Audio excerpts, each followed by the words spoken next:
20장에 사도 바울의 이 권면 가운데 이런 말이 있습니다. 그런즉 선줄로 생각하는 자는 넘어질까 조심하라. 아니, 내가 이제 섰다, 이만하면 됐다라고 생각할 그때가 넘어지기 가장 좋은 시점이다. 그거 조심하라, 이 말씀하는 겁니다. 정말 그렇습니다. 사람이 내가 뭔가를 이루었다라고 생각할 때가 위험합니다. 방심하기 쉽습니다. 한국도로교통공단 교통사고 분석 시스템이라고 하는 통계 장치가 있다고 합니다. 약자로 TAAS라고 하는데요. 그 시스템에서 2011년부터 2015년까지 한국의 교통사고를 분석한 자료에 따르면 한 해 교통사고 건수가 평균 22만 건 정도 됐는데 그 중에 10만 건 정도가, 그러니까 거의 절반 되는 것이죠. 운전 경력 15년 차 이상 되는 사람들이 낸 사고였다고 합니다. 반면에 운전 경력 1년 미만, 그러니까 초보 운전자, 이 사람들이 낸 사고는 4%에 불과했습니다. 이것이 뭘 말할까요? 그렇죠. 운전을 좀 한다고 하는 사람들이 사고를 더 낼 확률이 높다 하는 것입니다. 내가 좀 잘한다라고 생각할 때 그때가 위험합니다. 즉 사고를 낼 확률이 높다 하는 것을 우리가 명심해야 되겠습니다. 자, 오늘 본문에 소개하는 이 히스기야 왕의 이 말년의 모습은 바로 그런 점에서 우리에게 교훈을 준다 하겠습니다. 아시다시피 히스기야는 이 남유다 역사에 있어서 위대한 개혁자요, 모범적인 기도의 사람으로 알려져 있습니다. 히스기야 왕의 통치 기간 29년 가운데 앞부분 14년간은 참으로 놀라운 개혁의 시기였습니다.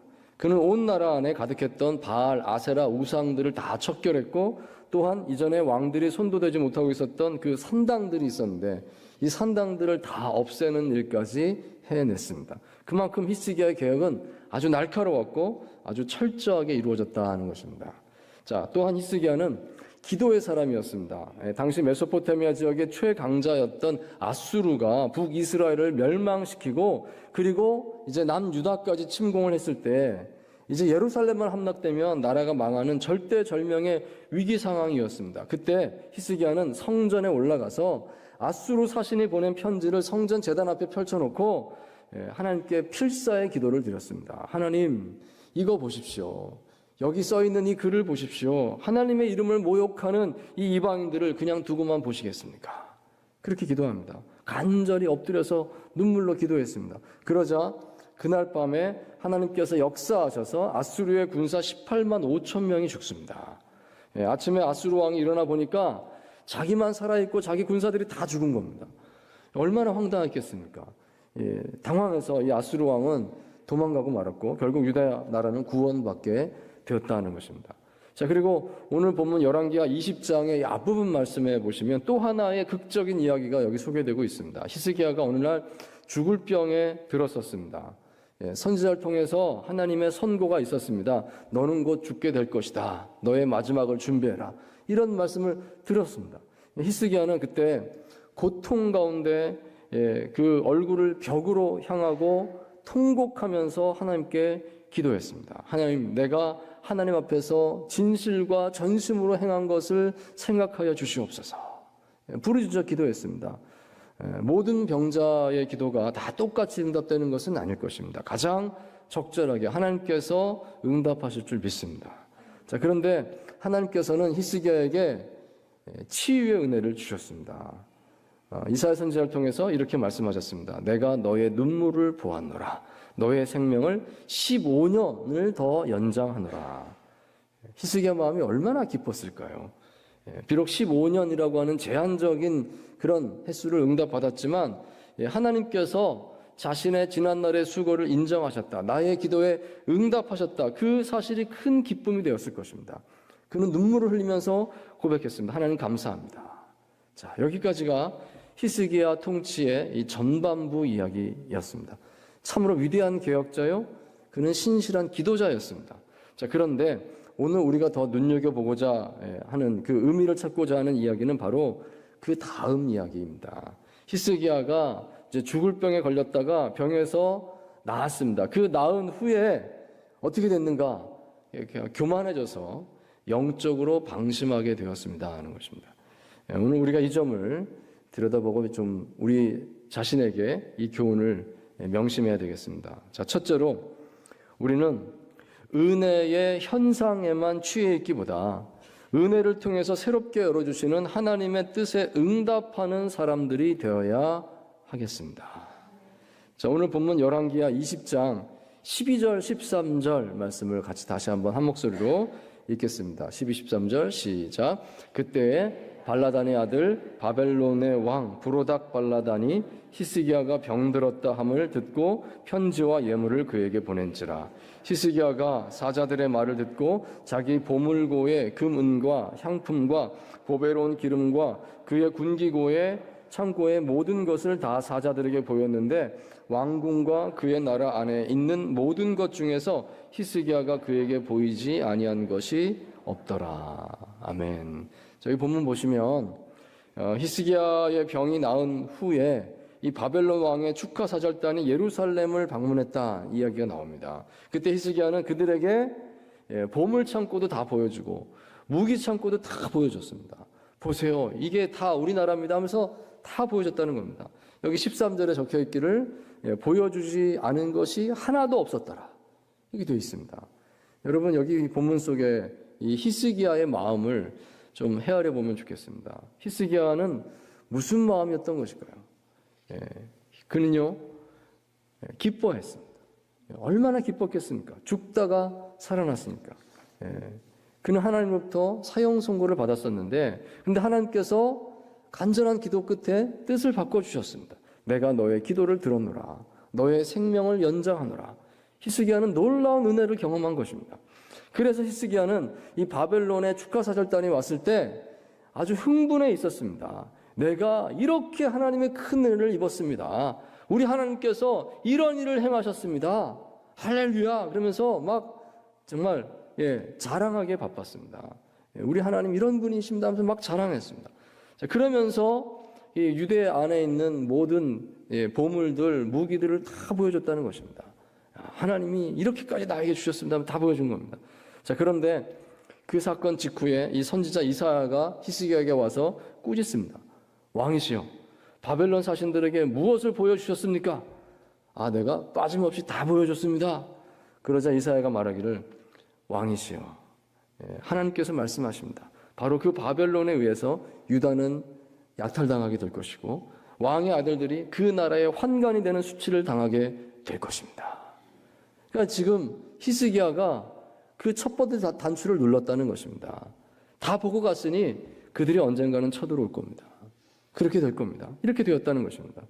자, 그런데 놀라운 점은 그때 히스기야가 이렇게 답을 하더라는 것입니다. 여기 본문 열왕기하 20장 19절 말씀입니다. 한번 다시 한번 보겠습니다. 시작. 히스기야가 이사야에게 이르되 당신이 전한 바 여호와의 말씀이 선하니이다 하고 또 이르되 만일 내가 사는 날에 태평과 진실이 있을진데 어찌 선하지 아니하리요 하니라. 아멘. 자, 좀 애매한 말인데요. 이 말을 풀어보자면 이렇게 됩니다. 아, 그래요? 잘 됐네요. 그래도 내가 사는 날 동안에는 평화롭다고요. 언젠가 망하겠지만 내가 사는 날 동안에는 그런 일이 생기지 않는다고요. 야, 역시 하나님은 선하십니다. 이렇게 말을 했다는 것입니다. 좀 뚱딴지 같은 답이 아니겠습니까? 우리나라가 망한다고 할지라도 나 때만 아니면 괜찮습니다. 나는 행복합니다. 무슨 생각으로 그런 답을 하는 걸까요? 여러분, 바로 이 점이 우리에게 교훈을 준다 하겠습니다. 지금 히스기야는 은혜에 취해 있는 것입니다. 그는 자신이 경험한 그 큰 은혜의 사건을 너무 기뻐한 나머지 그 은혜 안에 머물러 있습니다. 그럴 만도 하죠. 죽다가 살아났으니까. 하지만 여러분, 아쉬움이 있는 것입니다. 하나님께서 히스기야에게 주신 응답은 딱 15년이었습니다. 제한적인 것이었다는 것을 그는 생각해야 했습니다. 나에게 15년을 주셨군요. 그러면 그 남은 그 15년의 인생을 정말 짜임새 있게 살기 위해서 애써야 되지 않겠습니까? 지금 그 생각을 해야 되는 때인 것입니다. 하지만 그는 그런 생각하지 못했습니다. 은혜 받았습니다. 하나님께서 역사하셨습니다. 할렐루야. 거기서 멈춰 있는 겁니다. 역대하 32장에 보시면 이때 히스기야가 교만했다라고 기록하고 있습니다. 여러분, 이게 바로 교만이라는 것입니다. 이게 교만이다라고 말하고 있어요. 그렇습니다. 우리는 하나님의 은혜를 기뻐하는 과정에서도 교만할 수 있겠구나 하는 위험성을 생각할 수 있어야 하겠습니다. 내가 무작정 기뻐하고만 있는 동안에 어쩌면 나는 이런 은혜를 누리기에 합당한 사람이다 하는 생각을 나도 모르게 하고 있는지도 모릅니다. 내가 기도를 많이 해서 그렇지, 내가 그동안 수고를 많이 했으니까 하나님께서 이런 상을 주신 것이지, 하나님께서 나를 인정하신 것이다, 은근히 그런 생각을 자기 자신에게 자꾸 덧입히고 있는지도 모르겠습니다. 어쩌면 하나님께서 나에게 이런 큰 은혜의 사건을 경험하게 해주셨어요 라고 말하면서 은근히 자기 자랑을 하고 있는지 모릅니다. 나는 이런 은혜를 받은 사람인데 당신은 비록 이런 걸 받았습니까? 하면서 자기 자랑하고 있는지 모릅니다. 여러분, 우리가 하나님의 놀라운 은혜를 경험하게 됐을 때 주의할 점은 단지 그 은혜의 현상에 감동하고 기뻐하고 그 은혜 자체를 자랑하기에만 급급할 것이 아니라 그 은혜를 통해서 열어주시는 새로운 비전을 찾기 위해서, 그 비전에 응답하기 위해서 힘써야 할 줄 믿습니다. 단지 은혜만이 아니라 그 은혜를 주신 하나님을 보아야 하겠습니다. 하나님을 바라보고 질문해야죠. 하나님, 저에게 이런 큰 은혜를 주신 뜻이 무엇인가요? 그 질문에 우리가 답을 찾아야 되겠습니다. 오늘 우리 백양로교회 창립 58주년 감사 예배를 드리는 날입니다. 그런데 여러분, 이걸 아실 것입니다. 우리 교회는 원래 이름이 보은교회였습니다. 1991년에 우리 교회가 이 자리로 이전을 하게 되면서 백양로교회로 이름이 개명되었습니다. 근데 그전에는 보은교회였습니다. 그래서 여러분, 우리가 이 점을 좀 생각해 보기 원합니다. 우리 교회는 원래 은혜 갚는 교회였습니다. 보은교회, 즉 은혜 갚는 교회입니다. 그러므로 비록 이름은 바뀌었을지언정 그 정신은 우리 안에 남아있다 하겠습니다. 보은 정신이라고 할까요? 그것이 우리 교회 그 DNA 안에 들어있는 겁니다. 보은 정신. 우리 교회는 그동안 그 점에서 다른 교회보다 참 열심히 했구나 하는 것을 돌아보게 됩니다. 받은 은혜를 봉사의 삶으로 나타내고자 힘썼습니다. 몇 가지만 예를 들자면 우리 교회 좋은 이웃 봉사활동 한 달에 한 번씩 나가고 있는데 이달에 180회를 기록했습니다. 180월이 되는 것이죠. 2006년부터 시작해서 20년째 지금 계속 하고 섬기고 있는 것입니다. 놀랍습니다. 우리 교회 경로대학이 있습니다. 지금은 이제 아브라함 사라 행복대학으로 이름이 바뀌었는데 역시 20년째 계속해서 우리 지역의 어르신들을 섬기고 있습니다. 정말로 뜻깊다 하겠습니다. 그 밖에도 뭐 여러 봉사활동도 우리 계속하고 있죠. 독거노인 반찬 봉사, 디아코니아, 또 방과후 교실, 또 의료봉사, 뭐 생각하는 여러 가지 우리 이웃들을 돌아보는 활동들 참으로 열심히 하고 여기까지 해왔습니다. 저는 우리 백양로교회의 이 역사를 돌아보면서 너무 감사했습니다. 참으로 우리 교회는 은혜에 합당한 삶의 응답을 위해서 노력하는 교회로구나. 물론 그렇다고 우리가 100점이다 그 말씀 드리고자 하는 것은 아닙니다. 부족한 것도 여전히 많이 있을 것입니다. 하지만 우리가 이런 수고를 계속할 수 있게 되기를 바랍니다. 보다 더 깊게, 더 온전히 하나님 뜻을 이해하는 마음으로, 순종하는 마음으로 우리가 이것을 계속할 수 있게 되기를 바랍니다. 그리고 이것이 우리 모두의 각자의 삶의 자리에서도 그대로 이어지는 영성이 될 수 있게 되기를 축원드립니다. 여러분, 단지 은혜를 즐거워하고 자랑하기만 할 것이 아니라 그 은혜에 합당한 하나님의 부르심에 응답하는 우리 교회가, 우리 신앙인들이 다 될 수 있기를 축원드립니다. 두 번째로 우리는 다음 세대에 하나님의 은혜에 응답하는 실천의 신앙을 물려주는 사람들이 되어야 하겠습니다. 자, 열왕기하 21장 1절에서 3절까지 말씀입니다. 함께 읽습니다. 시작. 므낫세가 왕이 될 때에 나이가 12세라. 예루살렘에서 55년간 다스리니라. 그의 어머니 이름은 헵시바더라. 므낫세가 여호와 보시기에 악을 행하여 여호와께서 이스라엘 자손 앞에서 쫓아내신 이방 사람의 가증한 일을 따라서 그의 아버지 히스기야가 헐어버린 산당들을 다시 세우며 이스라엘의 왕 아합의 행위를 따라 바알을 위하여 제단을 쌓으며 아세라 목상을 만들며 하늘의 1월 성신을 경배하여 섬기며. 아멘. 자, 오늘 본문에 이어서 우리가 좀 더 의미 깊게 생각해 봐야 될 한 가지 사실이 있는데, 그것은 히스기야 왕의 아들이 므낫세라는 사실입니다. 므낫세는 유대 나라 역사상 가장 악한 왕으로 유명한 사람입니다. 그는 55년간 최장기간 유다 나라를 다스렸습니다. 그는 유다 왕들 가운데 가장 길게 통치했으면서 가장 악한 왕으로 평가받는 사람입니다. 그런데 그는 이 남유다 역대 왕들 가운데서 이 악하게 하면서 히스기야의 그 아버지 때 이뤄놓았던 그 개혁을 다 무너뜨렸던 것입니다. 온 나라 안에 다시 우상 숭배가 가득하게 했고 무너진 산당을 다시 세워놨습니다. 뿐만 아니라 열왕기하 21장 16절에 보시면 무죄한 자의 피를 많이 흘렸다라고 되어 있습니다. 이것은 하나님의 율법을 무시했고 그가 악행의 본을 보였다는 것입니다. 온 나라 안에 악행이 가득하게 만들어 놓았다, 이런 뜻입니다. 여러분, 이런 므낫세가 그 유명한 개혁자 히스기야의 아들이다 하는 사실이 믿어지시나요? 어떻게 이런 아버지, 어떻게 이런 아들이 나왔을까 믿어지시나요? 므낫세는 12살의 왕이 됐습니다. 아마도 히스기야가 말년에 병들었다가 치유받은 후에 그 15년을 더 사는 동안에 그때 므낫세가 태어났든지 아니면 므낫세의 어린 시절이 그 시절과 겹치는 것입니다. 시절이 그렇게 됩니다. 그렇다면 이런 말을 할 수 있습니다. 만약 히스기야가 더 살지 않고 일찍 죽었더라면 그러면 므낫세는 태어나지 않았을 수도 있습니다.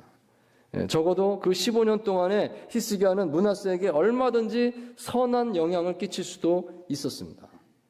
그런데 오늘 본문 말씀의 맥락에서 판단해 보자면 히스기야는 므낫세에게 전혀 아무런 선한 영향을 끼치지 못했던 것입니다.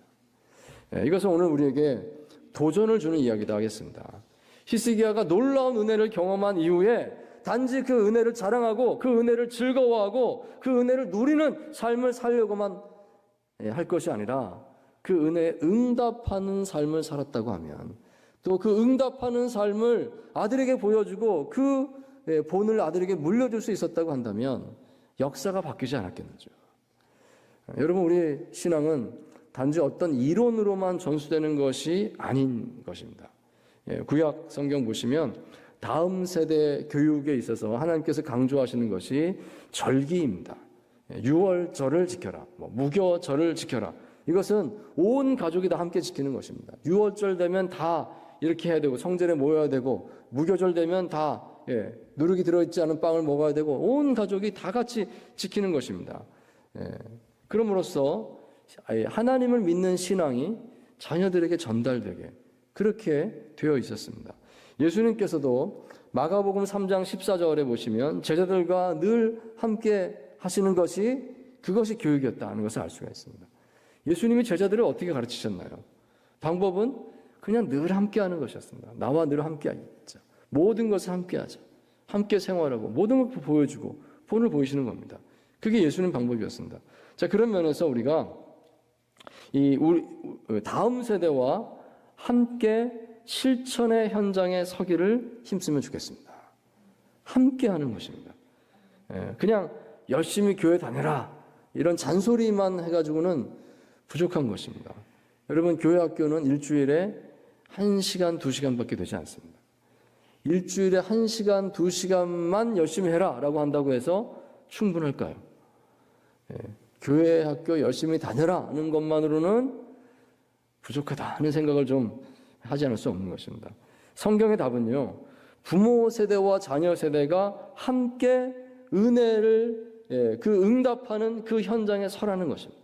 하나님 주신 그 은혜에 내가 응답해서 이런 삶을 삽니다고 하는 그 삶의 현장에 부모 세대와 자녀 세대가 함께 하라는 것입니다. 함께 참여해라. 그게 교육이다. 이런 일이 있었습니다. 제가 먼저 캐나다에서 섬기던 그 교회에서 있었던 일인데요. 그 교회에서 도미니카 공화국의 한 가난한 작은 시골 마을에 유치원을 건축하게 되었습니다. 물론 먼저 선교사님을 파송하게 되었죠. 그 선교사님을 중심으로 해서 그곳 마을에 꼭 필요한 것이 무엇일까요? 고민하고 기도하고 그래서 마을 회관 겸 유치원을 건축을 하게 되었습니다. 그리고 이제 그곳에 교인들이 해마다 단기 선교를 가는 겁니다. 시니어 팀도 단기 선교를 가시고 장년 팀도 갔다 오시고 청년 팀도 거기 단기 선교를 갔다 오고 같은 곳으로 가는 겁니다. 그리고 어느 날 3040 젊은 부부팀에서 그 마을에 단기 선교를 가게 되었는데 좀 특별한 시도를 했습니다. 엄마 아빠만 간 것이 아니라 아이들을 데리고 갔습니다. 이 아이들을 누구한테 맡기고 가겠습니까? 단기 선교를 아이들 다 데리고 단기 선교를 간 겁니다. 그리고 그곳에 그 유치원을 중심으로 그 마을의 아이들을 모아서 프로그램을 진행을 하는데 데리고 간 우리 교회 아이들이 또 같이 하는 겁니다. 아이들이 같이 뛰면서 놀면서 그곳의 아이들과 친구가 되고 부모들이 인도하고 하는 이런 이제 모습이 된 것이죠. 그러니까 아이들이 함께 하니까 훨씬 더 빨리 친해지게 되고 그리고 그곳의 부모들과도 자연스럽게 교류할 수가 있었습니다. 이 가족적인 친밀한 나눔이 가능했습니다. 자, 뿐만 아니라 선교를 마치고 돌아와서 더 많이 감사했습니다. 한 가족이 함께 선교 현장에 서는 경험을 공유하게 되었다는 사실이 너무나 감사하고 너무나 놀라웠습니다. 함께 찍은 사진들, 함께 뛰고 놀고 하면서 수고하는 그 영상들을 보는데 너무 감동이 되었습니다. 우리 어린 자녀들이 선교지에서 엄마 아빠와 함께 수고했던 아름다운 추억을 평생 간직하게 될 것입니다. 그것이 신앙의 유산이 되지 않겠습니까? 현대 가족들에게 있어서 아쉬운 점이 한 가지 있다고 하면 그것은 뭐든지 다 따로따로 한다는 것입니다. 아빠는 아빠대로, 엄마는 엄마대로, 애들은 애들대로 다 따로따로 제각각 그런 삶을 계속 살고 밤에 와서 잠깐 잠만 같이 자고 또 하루 종일 또 따로따로 이게 현대인들의 삶이 아니겠습니까? 아쉬움이 있습니다. 어떻게 우리가 부모의 신앙을 자녀에게 물려줄 수가 있을까요? 열심히 교회 가라. 이것만 가지고는 부족한 것 같습니다.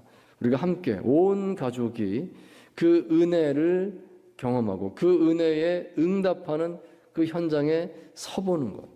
그것이 중요하다. 이런 것을 한번 우리 같이 생각을 해보면 좋겠습니다. 자, 오늘 본문과 관련해서 역대하 33장 11절에서 13절까지 말씀. 이 말씀 보시면 므낫세의 이야기에서 새로운 결말을 볼 수가 있습니다. 역대하 말씀에 이렇게 나와 있습니다. 11절에서 13절까지 제가 읽습니다. 여호와께서 아수르 왕의 군대 지휘관들이 와서 치게 하시매 그들이 므낫세를 사로잡고 쇠사슬로 결박하여 바벨론으로 끌고 간지라. 그가 환난을 당하여 그의 하나님 여호와께 간구하고 그의 조상들의 하나님 앞에 크게 겸손하여 기도하였으므로 하나님이 그의 기도를 받으시며 그의 간구를 들으시사 그가 예루살렘에 돌아와서 다시 왕위에 앉게 하시매 므낫세가 그제서야 여호와께서 하나님이신 줄을 알았더라. 아멘. 여러분, 이 고백이 우리의 자녀들의 고백이 되지 않기를 바랍니다. 좀 일찍 깨달았으면 좋겠습니다. 더 일찍 하나님을 만날 수 있으면 좋겠습니다. 우리의 신앙이 우리 자녀 세대에 잘 전달될 수 있기를 바랍니다. 자, 그러자면 사랑하는 성도 여러분, 우리가 은혜를 단지 감사하고 자랑하는 것에서 그치지 않고 그 은혜에 합당한 응답의 실천의 삶을 추구하는 그런 모습을 볼 수 있어야 되겠습니다. 그리고 다음 세대와 함께 그 받은 은혜의 그 응답의 그 실천의 현장에 함께 서는 것입니다. 그 응답의 실천의 현장에 함께 서면서 이것이 하나님의 역사이시다. 그리고 우리가 하나님 앞에 이렇게 응답하는 것이다. 함께 할 수 있게 되기를 바랍니다. 참으로 하나님의 은혜의 감동을 지속적으로 다음 세대에도 이어가게 하는 저와 여러분 다 되시기를 주의 이름으로 축원드립니다.